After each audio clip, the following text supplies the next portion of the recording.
హైదరాబాద్లో హైడ్రా అనేటువంటిది అయితే మస్తు హైడర్ చేస్తుందని చెప్తారు కదా. ఇక అవి అక్రమాల సక్రమాల లేదంటే ఎఫ్టీఎల్ జోనా లేదంటే చెరువు జోనా నాలాల కుంటల కబ్జా చేసిండ్రా, ఎట్లా కట్టుకున్నారు, అధికారులు ఎట్లా పర్మిషన్ ఇచ్చిండ్రు, ఇవన్నీ మాటలు పక్కన పెడితే మాత్రం ఇక మనం చూసిండే ఎక్కడికక్కడ అయితే హైడ్రా అనేటువంటిది అయితే కూల్చివేతల పర్వతం అయితే కొనసాగిస్తూనే ఉందని చెప్పొచ్చు. ఈరోజు ఎన్ కన్వెన్షన్ మీద కూడా ఇక పంజా విసిరింది హైడ్రా అని చెప్పొచ్చు. ఎన్ కన్వెన్షన్ని మొత్తం మీద అయితే కూల్చేసినటువంటి నేపథ్యం అయితే ఉంది. దాదాపు ఇది సినిమా హీరో నాగార్జున సంబంధించినటువంటి ప్రాపర్టీ అని చెప్పాలి. అందులో ఈయన కూడా ఓనర్ కూడా, సో పార్ట్నరా ఓనరా మొత్తం మీద అయితే నాగార్జునకు సంబంధించినటువంటి ఈ ప్రాపర్టీ దాదాపు 2015లో అందుబాటులోకి వచ్చింది అనుకుంటా. ఈ అందుబాటులోకి వచ్చినటువంటి ఎన్ కన్వెన్షన్ అనేటువంటి దాని మీద అయితే తుమ్మడికుంట చెరువు అనేటువంటి దాన్ని కబ్జా చేసేసి దీన్ని కట్టిండ్రు అని చెప్పేసి దాదాపు 3 ఎకరాలు కూడా ఈ కబ్జా చేసిండ్రు దీనికోసం అనేటువంటిది కూడా. అయితే దీని మీద గతంలోనే ఆరోపణలు వచ్చినాయి. స్వచ్ఛంద సంస్థలు, అక్కడ ఉన్నటువంటి స్థానికులు, లేదంటే లెఫ్ట్ పార్టీ లాంటివి, అపోజిషన్ పార్టీ లాంటివి దీని మీద కూడా అయితే అప్పట్లోనే విమర్శలు చేసిండే, దాంతోపాటు కంప్లైంట్స్ కూడా ఇచ్చిండే. కానీ దాని మీద తెలంగాణ గవర్నమెంట్ వచ్చిన తర్వాత కూడా దాని మీద చర్యలు తీసుకుంటున్నటువంటిది, ఈవెన్ రామోజీ లక్షనాగలతోటి దున్నుతాము, ఎన్ కన్వెన్షన్ని కూల్చేస్తాము, ఇట్లాంటి మస్తు మాటలు అయితే బీఆర్ఎస్ గతంలో చెప్పింది. కానీ ఎందుకో మరి గవర్నమెంట్ వచ్చిన తర్వాత మాత్రం దీని మీద అయితే పెద్దగా రెస్పాండ్ కాలేదు. ఇక రేవంత్ సర్కార్ వచ్చిన తర్వాత మనం హైడ్రా అనేటువంటిది అయితే ఏర్పాటు చేసిండ్రు తెలుసు. ఇక ఈరోజు పొద్దున్నే తెల్లవారుజామున నుంచే ఇక్కడికి వెళ్ళేసి హైడ్రాకు సంబంధించినటువంటి అధికారులు ఈ ఎన్ కన్వెన్షన్ని కూడా కూల్చేసినటువంటి ఘటన ఉంది. దానికి సంబంధించిన విజువల్స్ కూడా మన స్క్రీన్ మీద ఉన్నాయి. మనం ఒకసారి చూద్దాం ఎట్లా జరిగింది అనేటువంటిది కూడా మనం చూసేటువంటి ప్రయత్నం అయితే చేద్దాం. వాళ్ళు అధికారులు పొద్దున పోయి దాదాపు పెద్ద ఎత్తున అక్కడికి వెళ్ళి దాదాపు ఈ హైడ్రాకు సంబంధించినటువంటిది కూల్చేస్తున్నారు. చూడొచ్చు, మనకు పెద్ద పెద్ద బుల్డోజర్లు బందోబస్తు కూడా చూడొచ్చు. భారీగా పోలీసులు అక్కడికి చేరుకొని ఎవరు అడ్డుపడ్డా సరే ఇవన్నీ పట్టించుకోకుండా వాళ్ళ పని అయితే వాళ్ళు చేసినటువంటి నేపథ్యం ఉంది. ఈ ఎన్ కన్వెన్షన్ని మొత్తాన్ని, ఎందుకంటే హైదరాబాద్లో మనకు హబ్ అనేటువంటిది హైదరాబాద్ గుండెకాయ లాంటిది, పైసల్లా లేదంటే రిచ్ కాస్ట్లీ ఏరియాలా ఈ మాదాపూర్ దగ్గర ఉండేటువంటిది. ఈ పక్కనే మాదాపూర్కి దగ్గర హైటెక్ సిటీకి చాలా కూతవేటు దూరంలో, పర్లాంగు దూరంలో ఉంటుంది అనుకుంటా ఎన్ కన్వెన్షన్ సెంటరు. ఆ ఎన్ కన్వెన్షన్ సెంటర్ దాదాపు ఆ 3 ఎకరాలు ఏదైతే కబ్జా చేసి కట్టిందని ఆరోపణలు ఎదుర్కొంటున్నటువంటి ఈ ల్యాండ్ వాల్యూ వచ్చేసి 400 కోట్ల రూపాయలంట. ఈ 400 కోట్ల రూపాయల విలువైనటువంటి ఆ చెరువుని కబ్జా చేసి, ఆ కుంటను కబ్జా చేసేసి అయితే కట్టినటువంటి పరిస్థితుల్లో దాన్ని అయితే కూల్చేసినారు అధికారులు.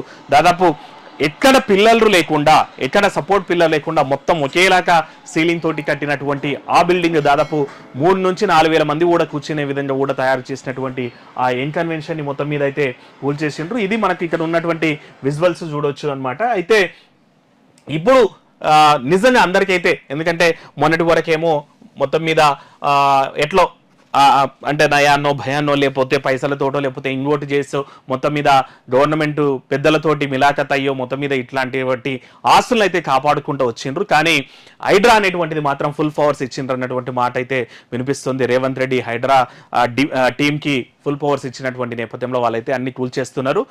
ఇక ఇది రాజకీయంగా కూడా సెన్సేషన్గా మారినటువంటి నేపథ్యం ఉంది. బీఆర్ఎస్ పార్టీ నిన్నటి వరకు ఏం చెప్తుండే అంటే, తనకు పడనోళ్ళే అంటే ప్రతిపక్ష నేతలనో లేదంటే కాంగ్రెస్ సైడ్ పోనోళ్ళనో ఇట్లా భయపెట్టడం కోసము లేక బ్లాక్మెయిల్ చేయడం కోసం కూడా ఈ కూల్చివేతలు అయితే చేస్తున్నారు అన్నటువంటి మాట అయితే వినిపిస్తుండే. దాంతో పాటు కొన్ని ఆరోపణలు చేసిండే, మీ మంత్రులే, మీ ఎమ్మెల్యేలే, కాంగ్రెస్ నాయకులే ఇక్కడ కబ్జాలు కూడా చేసి ఎఫ్టీఎల్ ల్యాండ్స్లలో కూడా అవి పెద్ద పెద్ద టవర్లు, పెద్ద పెద్ద నిర్మాణాలు, పెద్ద పెద్ద భవంతులు కట్టారన్నటువంటి మాట కూడా ఆరోపణ చేస్తుండే. ఆ నేపథ్యంలో నిన్న పొంగులేటి కూడా డైరెక్ట్ సవాల్ అయితే చేసిండు. మీరే రండి, మీరే 10 టేబుల్ తెచ్చుకోండి, కొలువండి, ఒకవేళ నాది ఎఫ్టీఎల్ ల్యాండ్లో ఉంటే అందరం కలిసి కూల్చేద్దాం అన్నటువంటి సవాలు కూడా చేసిండ్రు. ఆ నేపథ్యంలోనే ఈరోజు మనకు నమస్తే తెలంగాణలో కొన్ని వార్తలు అయితే ఇచ్చిండ్రు. ఎవరెవరు కబ్జా చేసిండ్రు, ఎవరెవరు ఎఫ్టీఎల్ ల్యాండ్లా పెట్టిండ్రు అన్నటువంటిది కూడా వాళ్ళు ప్రచురించిండ్రు. దాంట్లో నిజమెంత అనేటువంటిది గవర్నమెంట్ కూడా ఆరా తీసి దాని మీద కూడా చర్యలు తీసుకోవాల్సినటువంటి అవసరం అయితే ఉంటుంది. మరి ఈ నమస్తే తెలంగాణ రాసిన దాని ప్రకారం నమస్తే తెలంగాణ ఆరోపిస్తున్నట్టు కూడా ఇక్కడ ఫొటోస్, ఇమేజెస్, గూగుల్ లొకేషన్స్ కూడా పెట్టినటువంటి నేపథ్యం ఉంది. ఇక్కడ అవి హైదరాబాద్ కు తాగునీళ్ళు అందించిన జంట జలాశయాలు ఇప్పుడు అవి కుంటలయ్యాయి. పక్కనే రాజభవనాలు వెలిసాయి, అవన్నీ ప్రముఖులవే, అందులోనూ కాంగ్రెస్ నాయకులవే అధికం. చెరువుల పరిరక్షణే లక్ష్యంగా ఏర్పాటు చేసిన హైడ్రాకు అపరిమిత అధికారాలు అప్పగించిన సర్కార్ అక్రమ కట్టడాలపై ఉక్కుపాదం మోపుతానంటుంది. కానీ జలాశయాల సమీపంలో కట్టుకున్న కాంగ్రెస్ నాయకుల ఫామ్ హౌస్ మాత్రం సర్కారుకు కనిపించడం లేదు. వీటికి జోడికి వెళ్ళని ప్రభుత్వం కొంతమందిని లక్ష్యంగా చేసుకొని సోషల్ మీడియాలో దుష్ప్రచారం అయితే చేస్తోంది. ఇప్పుడు కాంగ్రెస్ నేతల రాజభవనాలను సర్కారు నిలమట్టం చేసేందుకు సాహసిస్తుందా అన్నటువంటిది కూడా పెట్టి వీటిని కూల్చే దమ్ముందా అని చెప్పేసి కూడా, ఎందుకంటే మనం చూసిండే ఇక Janwada farm house case issue నడుస్తుంది. ఇక గండిపేట చెరువులో మన దాదాపు 20 నిర్మాణాల వరకు కూడా డూప్లెక్స్లు ట్రిప్లెక్స్లు కూడా కూల్చినటువంటి పరిస్థితుల్లో ఉంది. ఇక ఈరోజు నాగార్జున కన్వెన్షన్ కూడా ఇట్లాంటి పరిస్థితుల్లో నమస్తే తెలంగాణ అయితే, ఎందుకంటే వీళ్ళు ప్రతిపక్ష పాత్ర నమస్తే తెలంగాణ అంటే బీఆర్ఎస్ వాళ్ళదని అందరు చెప్పాల్సిన అవసరం అయితే లేదు. సో వాళ్ళు ఈరోజు ప్రతిపక్షంలో ఉన్నారు. ఇక ప్రతిపక్ష పాత్ర నమస్తే తెలంగాణ కూడా పోషిస్తుంది. కాబట్టి ఇక్కడ ఫామ్ హౌస్ కథా కమిషన్పై నమస్తే తెలంగాణ ప్రత్యేక బృందం గుండెల కృష్ణ ఎవరు రాసిండ్రు అన్నటువంటి అయితే రాస్తున్నారు. ఇక్కడ పొంగులేటి ఈ రాజప్రసాదాలు ఏంటి అన్నటువంటిది కూడా వార్త కనిపిస్తోంది. ఇక్కడ హిమాయత్ సాగర్ ఉంది, ఇక్కడ వాళ్ళ ఫామ్ హౌస్ ఉంది అన్నటువంటిది ఇక్కడ బొమ్మను కూడా చూపించినటువంటి నేపథ్యం అయితే ఉంది. హిమాయత్ సాగర్ పక్కన ఈ పెద్ద రాజా ప్రసాదం లాగా ఉందని చెప్పేసి కూడా వాళ్ళు చెప్తున్నటువంటి మాట ఉంది. అయితే దీని మీద ఆల్రెడీ పొంగులేటి అయితే నిన్ననే రెస్పాండ్ అయ్యిండు. మీరే 10 టేబుల్ తీసుకొని రాండి, ఒకవేళ నాది ఎఫ్టీలోనో లేదంటే చెరువును కబ్జా చేసో లేదంటే చెరువు ల్యాండ్లోనే ఉన్నట్టుంటే అందరం కలిసి కూల్చేద్దాం అన్నటువంటి సవాల్ కూడా చేసిండు. మరి దీనికి బీఆర్ఎస్ కానీ నమస్తే తెలంగాణ కానీ ఎట్లా రెస్పాండ్ అవుతుంది, మరి 10 టేబుల్ తీసుకొని పోతారా తోలుస్తారా అనేటువంటిది కూడా చూద్దాం. ఆ తర్వాత ఇంకెవరి దాని మీద నమస్తే తెలంగాణ రాసిందంటే ఇది పట్నం శివార్లో పట్నం వారి గెస్ట్ హౌస్ అని కూడా హిమాయత్ సాగర్ పక్కనే పట్నం మహేందర్ రెడ్డి ఫామ్ హౌస్ ను కూడా చూపిస్తుంది. రాజభవనం లాగా ఉంది అని చెప్పేసి, ఏ వావ్ ఇదేంటివి నీటి మధ్యలో ఐలాండా, అందులో ఎంత అందమైన భవనం, ఈ ఫోటో చూడగానే లేక్ వ్యూ పాయింట్ అయ్యింటే ఇట్లుండాలి అనుకుంటారు కదా. అయితే ప్రస్తుత ఎమ్మెల్సీ మాజీ మంత్రి పట్నం మహేందర్ రెడ్డి అభిరుచిని మీరు పొందడాల్సిందే మరి, ఎందుకంటే ఈ భవంతి ఆయనదే. ఇంకో విషయం, ఆయన రూటే సపరేటు. ఎందుకంటారా, లేక్ వ్యూ పాయింట్ కోసమని చెరువు గట్టున విల్లా కట్టుకోవడం చూసే ఉంటాం. అయితే ఆయన ఏకంగా హిమాయత్ సాగర్ ఎఫ్టీలోనే తన గెస్ట్ హౌస్ నిర్మించుకున్నారు. ఇది జగమెరిగిన సత్యం. దాదాపు దశాబ్దంన్నర కిందట జంట జలాశయాల చెందిన కేవలం ఫామ్ హౌస్ల సంస్కృతి మాత్రమే ఉండేది. కానీ గెస్ట్ హౌస్ సంస్కృతి పట్నం వారే పట్నానికి ప్రవేశపెట్టారనేది రంగారెడ్డి జిల్లాలో బాగా ప్రాచుర్యంలో ఉంది. ఇక్కడ పట్నం మహేందర్ రెడ్డి సంబంధించినటువంటి ఫామ్ హౌస్ ను కూడా చూపిస్తుంది నమస్తే తెలంగాణ వాళ్ళు రాస్తున్నారు. ఇక్కడ నమస్తే తెలంగాణ మంచే పెట్టింది, ఇది పట్నం వారి భవంతి అని చెప్పేసి పట్నం మహేందర్ రెడ్డి ఫామ్ హౌస్ అని కూడా చెప్పింది. మరి పట్నం మహేందర్ రెడ్డి మొన్నటి వరకు ఎలక్షన్స్ ముందు వరకు కూడా బీఆర్ఎస్ పార్టీలోనే ఉన్నారు కదా. మరి ఆక్రమణలు చేస్తే అక్రమ కట్టడాలు అయితే మరి అంటే వాళ్ళ పార్టీలో ఉన్నప్పుడేమో సేవ్ చేస్తారా అంటే ప్రపంచానికి ఈరోజు ఆయన అంటే వేరే పార్టీలో ఉన్నాడు కాబట్టి, లేదంటే కాంగ్రెస్ వాళ్ళు ఈ అక్రమాల మీద కన్నేసిండ్రు కాబట్టి వాటిని అన్నిటిని కూడా కూలగొడుతున్నారు కాబట్టి ఈరోజు కబ్జా చేసిందని పట్నం మహేందర్ రెడ్డిని మరి రోడ్డు మీద నిలబెట్టిండ్రు. కానీ మొన్నటి వరకు ఈయన బీఆర్ఎస్ పార్టీ కదా, ఇది కూడా సరే ఏ పార్టీలు ఉన్నా సరే మంచిదే, మీరు ఎల్లబెట్టిండ్రు కాబట్టి మేము కూడా ఇవన్నీ కూడా ఎల్లబెడతామని చెప్పేసి ప్రపంచానికి అయితే చూపిస్తున్నారు. ఇదైతే ఆహ్వానించదగ్గదే. దీని మీద నిజంగా ఇవి అక్రమం అయితే ప్రజలకు చెప్పాల్సినటువంటి అవసరం ఉంటుంది. ఈవెన్ ప్రతిపక్షాలే కాకుండా అధికార పార్టీకి సంబంధించిన వాళ్ళు కూడా అక్రమ కట్టడాలు అయితే కూల్చివలసినటువంటి అవసరం అయితే ఉందని నమస్తే తెలంగాణ చెప్తుంది. మరి చూద్దాం ఇది అక్రమమైనదా సక్రమైందని తెలవాల్సినటువంటి అవసరం ఉంటుంది. ఇక కేవీపీ కథ పేరు అనంతమంట, ఈడ చూడొచ్చు కేవీపీ రామచంద్రరావు నిర్మాణం అనంతమంట. ఇసంతరా అంటే ఇల్లంతా నాదే అన్నాడట వెనుకటికి ఓడు. ఇప్పుడు మీరు చదవబోయే వార్త కూడా అలాంటిదే. కేవీపీ రామచంద్రరావు అంటేనే ఉమ్మడి ఆంధ్రప్రదేశ్ రాజకీయాల్లో ఢిల్లీ నుంచి గల్లీ దాకా బాగా తెలిసిన పేరు. అవునా, ఇక విషయంలో వద్దాం. హిమాయత్ సాగర్ ఎఫ్టీఎల్లో తొలుత కొద్దిగా ఓ నిర్మాణం మొదలైంది, ఇంకేంటి సందు దొరికింది. ఆ తర్వాత అతి తక్కువ కాలంలోనే బఫర్ జోన్ లోను పూర్తి స్థాయి నిర్మాణాలతో చివరకు అందమైన గెస్ట్ హౌస్ సిద్ధమైంది. అదే కేవీపీ రామచంద్రరావు అంట, దాని పేరు అనంతం అంట.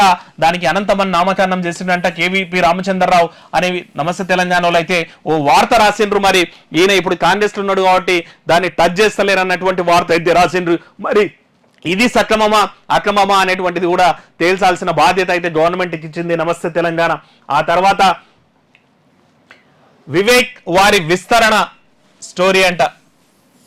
సో ఎర్రని నీళ్ళలో పచ్చటి చెట్ల మధ్య తెల్లని పాలరాతి భవనంలో మెరిసిపోతున్న ఈ భారీ ఫామ్ హౌస్ ఎమ్మెల్యే వివేక్ వెంకటస్వామిది. దశాబ్దాల కిందటనే పూర్తిగా బఫర్ జోన్ లో పెద్ద ఎత్తున ఈ ఫామ్ హౌస్ నిర్మాణం జరిగింది. ఇది కాకుండా కొంతకాలం కిందట మరో బహుళ అంతస్తున నిర్మించిండ్రంట. ఈయన మొన్నటి వరకు కూడా బీఆర్ఎస్ లోనే ఉండే. మరి అప్పుడు ఎందుకు కనిపించలేదో ఈ నమస్తే తెలంగాణకి లేదంటే బీఆర్ఎస్ పార్టీకి అని తెలవాల్సినటువంటి మాట ఉంది. అంటే ఇట్లా వీళ్ళు బయట పెడుతున్నారు కాబట్టి ఈ రోజు హైడ్రా అధికారులు ఈ బఫర్ జోన్ లో ఉన్నటువంటివి ఎఫ్టీఎల్ ల్యాండ్ లో ఉన్నటువంటి వాటిని బయట తెస్తుంటే ఇంతమంది పెద్దోళ్ళు ఉన్నారని అయితే తెస్తున్నారు. మరి ఇది కూడా అక్రమమా సక్రమమా తెలపాల్సినటువంటి అవసరం అయితే ఉంటది. నమస్తే తెలంగాణ వార్త అయితే రాసింది. మరి నిజం ఎంత, మరి దీంట్లో వాళ్ళ ఆరోపణ చేస్తున్నారు అనేటువంటిది గవర్నమెంట్ అయితే తేల్చాల్సినటువంటి అవసరం ఉంది. ఇక వైబీ సుబ్బారెడ్డి జాగా కూడా చుట్టూ ప్రవాహరి అంట, వైవి నడుమ మధ్యలో టీవీ అంట, వీళ్ళు కూడా అట్లే చేసింది అన్నటువంటిది వార్త. ఇక సర్పంచ్ అనుమతితో సీఎం బంధువు ఫామ్ హౌస్ కూడా అంట. ఇక సీఎం సమీప బంధువు రవికాంత్ రెడ్డి పేరిట ఈ 111 నిబంధనలు నీలోదిలి చేపట్టిన నిర్మాణం ఇదే అనేటువంటిది వార్త అయితే రాసిండ్రు. ఇక సాగరంలో కొలువుదీరిన శ్రీనిధి అంట, శ్రీనిధి సంస్థల చైర్మన్ సంబంధించినటువంటి ప్రాపర్టీ అనేటువంటిది కూడా పెద్ద గ్రౌండ్ లాక్ ఉంది కదా, ఇది కూడా అట్లాంటి అక్రమ నిర్మాణమే అన్నటువంటి మాట అయితే చెప్తున్నారు వీళ్ళు. నిజంగా రాసిన మరి ఇది కూడా సక్రమమా అక్రమమా అని తేల్చాల్సినటువంటి అవసరం అయితే గవర్నమెంట్ మీద అయితే ఉంది. ఇక వీటిని కూల్చే దమ్ముందా, అనితర సాధ్యం అద్దాల ప్రహారీ అని చెప్పేసి తీగల అనితారెడ్డి బంధువుల భవనాలని చెప్పేసి కూడా ఇక్కడ రాసినటువంటి నేపథ్యం ఉంది. తీగల ఫ్యామిలీ కూడా నిన్న మొన్నటి వరకు బీఆర్ఎస్ పార్టీలోనే ఉండే, నిన్న మొన్ననే పార్టీ కూడా మారినటువంటి నేపథ్యం ఉంది ఎలక్షన్స్ తర్వాత. మరి ఆ ఎలక్షన్స్ ముందు కూడా వీళ్ళంతా బీఆర్ఎస్ పార్టీలో ఉన్నప్పుడు మరి వాళ్ళు ఏం చేసిండ్రు, ఏదో సామెత అంటారు కదా, గాడిది పనులు వినరా అన్నటువంటి సామెతలు ఉంటాయి కదా. మరి ఈ రోజు మరి వీళ్ళకి ఈ అక్రమాలు కనిపిస్తున్నాయి అన్నటువంటిది మాట. మొత్తం మీద వాళ్ళకు వాళ్ళు సెల్ఫ్ గోల్ అయితే వేసుకుంటున్నారు. నమస్తే తెలంగాణ లేదు బీఆర్ఎస్ పార్టీ అనేటువంటిది. ఎందుకంటే మొన్నటి వరకు వీళ్ళు చెప్పిన పేర్లలో మెజారిటీ వాళ్ళు కూడా మొన్నటి వరకు బీఆర్ఎస్ గవర్నమెంట్ లో ఉన్నోళ్ళే, బీఆర్ఎస్ పార్టీ చెంతనే ఉన్నోళ్ళు. ఈరోజు పార్టీ మారిన తర్వాత వీళ్ళ అక్రమాలు అయితే ప్రపంచం ముందుకైతే తెస్తున్నారు. ఏదైనా సరే అక్రమాన్ని ప్రపంచం ముందుకి ఈ సమయంలోనే తెస్తున్నారు. ఇట్లయితే అంటే వీళ్ళు చేసిండ్రని వాళ్ళు చేసిండ్రని వీళ్ళు, మొత్తం మీద ఈ పెద్ద బడాబాబుల పెద్ద తలకాయలు చేస్తున్నటువంటి ఇట్లాంటివి నిజంగా జరిగితే మాత్రం వాటన్నిటిని కూడా కూల్చాల్సిందే.